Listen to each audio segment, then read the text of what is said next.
The marketplace was burning with afternoon heat when Elizabeth grabbed Amara's wrist so hard it left white marks on her dark skin. "You will stand here and smile," she hissed, her breath hot against Amara's ear.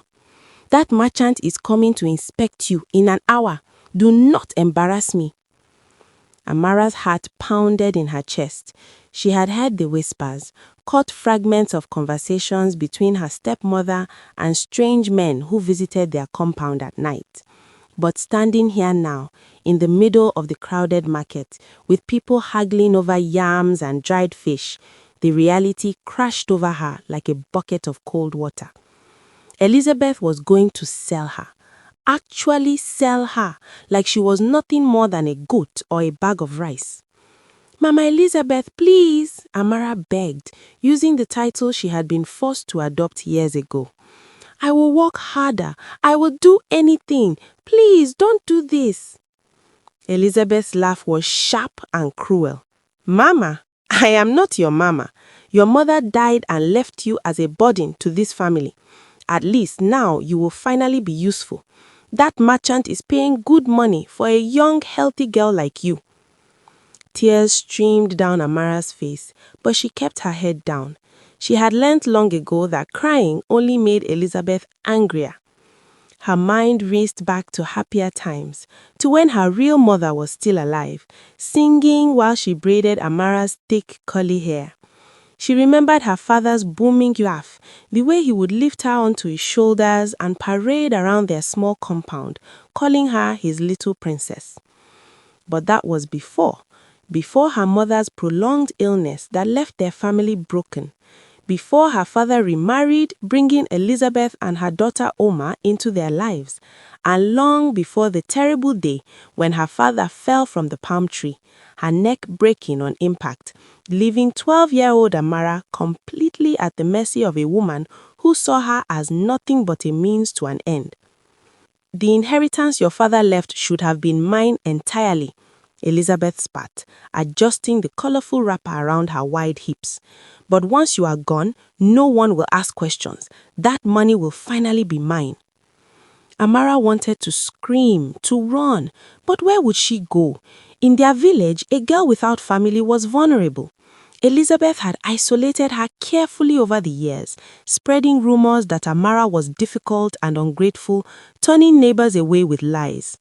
Even Oma, who had once been kind to her, now treated her with cold indifference, her jealousy over Amara's beauty having poisoned whatever sisterly bond they might have shared. "Excuse me," a deep voice interrupted Elizabeth's tirade. Both women turned to find a tall man standing nearby. His smooth, dark skin gleamed with honest sweat, and his simple farmer's clothes were worn but clean. He had the kind of face that commanded attention, strong features and intelligent eyes that seemed to see everything. "I could not help but overhear. You are selling this girl?" Elizabeth's demeanor changed instantly, her voice becoming sickeningly sweet. "Oh, yes, sir, my stepdaughter. She is strong, healthy, good with housework. The merchant who was supposed to come may not have enough money, but for the right price, I will buy her." The man's voice was firm, decisive. "Name your price." Amara's head snapped up, her eyes meeting the stranger's for the first time. There was something in his gaze, something gentle and protective that made her chest tighten with an emotion she could not name. He did not look at her like the merchants did, like she was an object to be inspected. He looked at her like she was a person, someone worth saving. Elizabeth's eyes glittered with greed. She named an outrageous sum, probably double what she had agreed with the merchant. Amara expected the stranger to laugh or walk away, but instead he simply nodded. "I may not have this huge money, but let me make a deal with you. I am a farmer, and I can give you half of the land I own, and the rest I give you as money, and I will bring the money tomorrow. But I have one condition. I will not buy her. I will marry her." The marketplace seemed to stop spinning. Elizabeth's mouth fell open, and Amara felt her knees go weak. "Marry her?" Elizabeth sputtered. "But you don't even know her. Why would you?" "That is my business," the man said quietly. Do we have an agreement or not? I will pay your price as bride wealth, but she becomes my wife, not my property. And you can have whatever inheritance she has, because we both know you might be selling her off because of her inheritance. Amara watched her stepmother's face twist with calculation. The money was too tempting, and the land he offered as well. She couldn't just refuse, even if it meant Amara keeping some rights through marriage. Finally, Elizabeth nodded sharply. Fine, but the payment must be in full tomorrow before the elders. The stranger turned to Amara then, his expression softening. My name is Emeka, he said gently. I know this is frightening and sudden, but I promise you, I mean you no harm. You will be safe with me. Amara could barely breathe. Why? She whispered. Why would you do this for me? You don't know me. Emeka smiled and it transformed his entire face. I saw you in the market 3 days ago, carrying water for an old woman who could barely walk. You did not know anyone was watching. You have a good heart. That is enough for me to know. That night, Amara could not sleep. She lay on her thin mat in the corner of the compound, listening to Elizabeth and Omar whispering excitedly about the money and the land they would receive, plus Amara's inheritance. Her whole body trembled with fear and something else, something that felt dangerously like hope. The next day passed in a blur. The elders gathered, the bride's wealth was paid, and Amara found herself standing beside Emeka as traditional wedding rites were performed. Elizabeth was almost giddy with greed, already planning how to spend the fortune. Omar glared at Amara with such intense jealousy that it made Amara's skin crawl. You don't deserve this, Omar hissed when no one was listening. You don't deserve a man like that. You are nothing but a burden. But anyways, I presumed he might have borrowed the money and plus his entire savings, even to the extent of giving out half of his land to marry her. What a shame. But Amara was no longer listening to Omar's poison. She was watching Emeka, this stranger who had become her husband, trying to understand what kind of man would do what he had done. Emeka's home was simple but clean. A small compound with a farming plot and a few chickens. That first evening, as they sat outside under the darkening sky, he spoke to her gently. I know you are scared, he said. You can take all the time you need. I will not force anything upon you. You are my wife, yes, but you are also free here. Amara felt tears threatening again, but this time they were different. I don't understand. Men don't act this way, especially not towards women they barely know. Emeka was quiet for a long moment. My mother raised me to respect women, he finally said. She always told me that a man's character is shown in how he treats those who have no power over him. You needed help. I could help. It is that simple. Nothing is ever that simple, Amara said softly, but she felt something inside her chest begin to unknot just a little. The weeks that followed were strange and wonderful. Emeka worked his farm during the day while Amara tended the compound. But unlike with Elizabeth, here her work was appreciated. Emeka thanked her for meals, complimented her skills, and asked her opinion on matters, even though Amara is such a young adult girl. Slowly, carefully, they began to build something real between them. Friendship first, and then gradually, something deeper. Amara found herself laughing again, something she had not done in years. She told Emeka stories about her parents, about her mother's songs and her father's jokes. He listened with genuine interest, never making her feel foolish or unwanted. You are nothing like what I expected, she told him one evening as they prepared dinner together. Emeka grinned. What did you expect? A monster? Maybe, she admitted with a small smile, or at least someone cruel. People who help strangers usually want something in return. I do want something, Emeka said seriously, and Amara's heart clenched with sudden fear, but then he smiled again. I want you to be happy. I want you to feel safe. That is what I want in return. 3 months into their marriage, Emeka's mother came to visit. She was an elegant woman with kind eyes and an air of quiet dignity that reminded Amara of her own mother. But there was also something else about her, something regal and commanding that seemed at odds with their simple farmer's life. "Emeka," his mother said that evening after dinner had been cleared away, "it is time. You cannot hide forever." Amara watched confusion cross her husband's face. "Mama, what are you talking about?" The older woman's eyes filled with tears.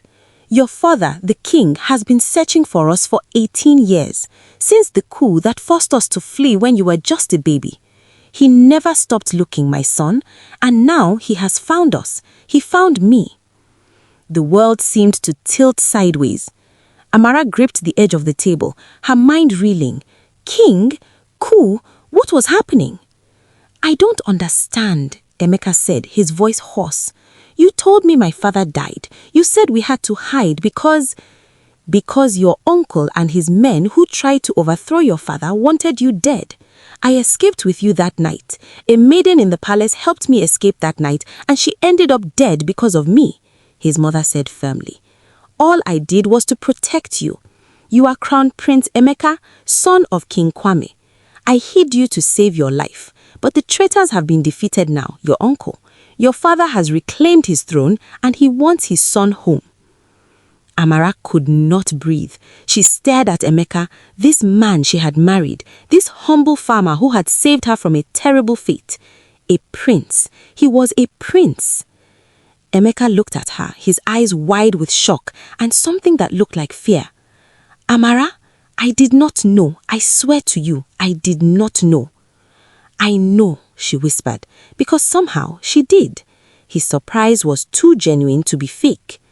The next few weeks were chaos. Royal guards arrived at their simple compound.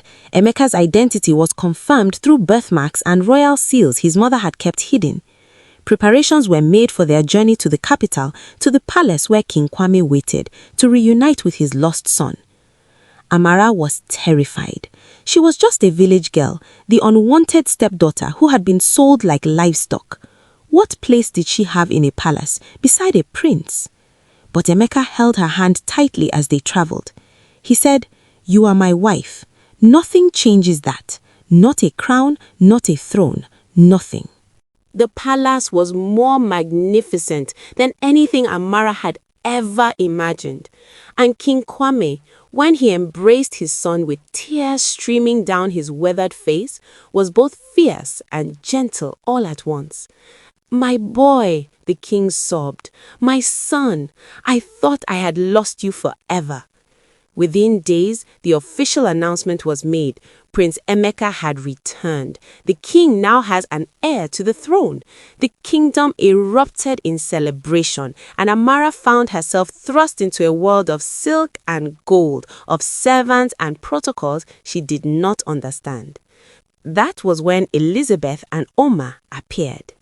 Amara was in the palace gardens, trying to find a quiet moment to breathe, when she heard that painfully familiar voice. "We demand to see the prince," Elizabeth's shrill tone cut through the peaceful afternoon. "We are family. We have rights." Amara's blood ran cold. She walked toward the commotion to find Elizabeth and Oma at the palace gates, dressed in their finest clothes, demanding entrance. "We are here to see our dear Amara," Elizabeth announced loudly, her voice dripping with false sweetness. "We have missed her so much. We were like a mother and sister to her." They heard the news that the common farmer man that they sold Amara off to turns out to be the lost son of King Kwame. Rage, pure and hot, flooded through Amara. All the years of cruelty, of abuse, of being made to feel worthless came rushing back. But she was not that powerless girl anymore. "Let them in," Amara said quietly to the guards. They looked uncertain, but she was the prince's wife. They obeyed. Elizabeth and Oma swept through the gates, their expressions triumphant. But when they saw Amara standing there in royal garments, with servants attending her, their faces went pale. "Amara?" Oma gasped. You are really..." The prince's wife, Amara finished calmly. Yes, the man you helped sell me to, mother, was the lost prince. The man you were so eager to get money from was Crown Prince Emeka. Elizabeth's mouth opened and closed like a fish. All her usual viciousness seemed to drain away, replaced by dawning horror. We did not know, Elizabeth stammered. We were just trying to help you find a good husband. We wanted what was best for you. Liar. The word came out sharp and clear.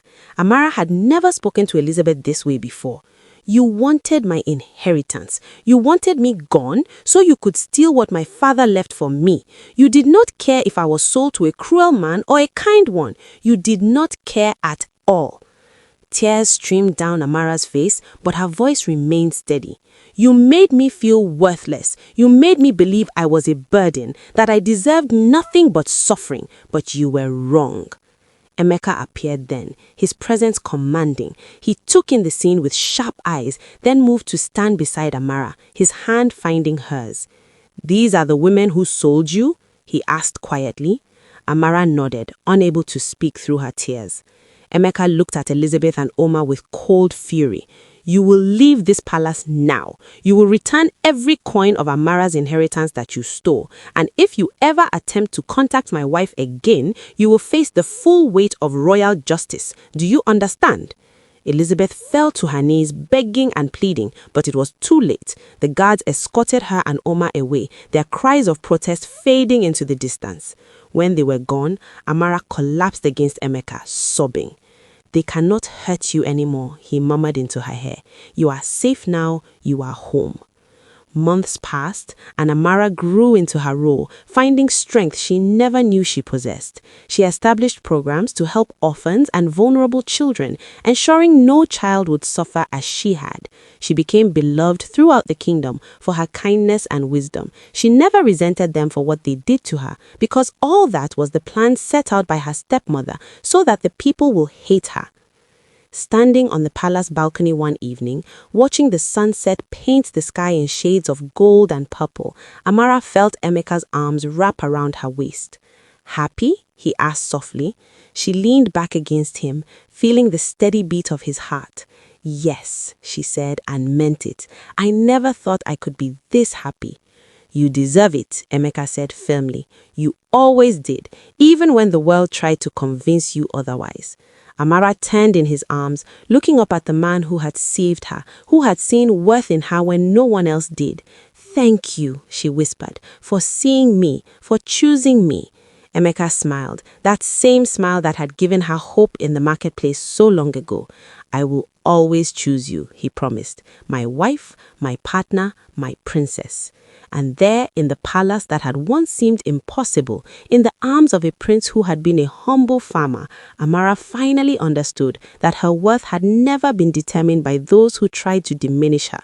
She had always been valuable, always been deserving of love and respect. It just took finding the right person to help her see it.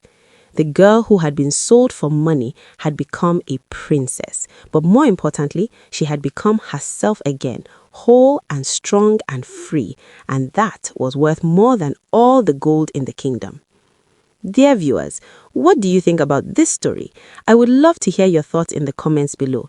If you enjoyed the story, give us a thumbs up, hit the subscribe button and share it with friends. Don't forget to turn on notifications so you never miss out on our latest updates. Thanks and see you in the next video. Bye!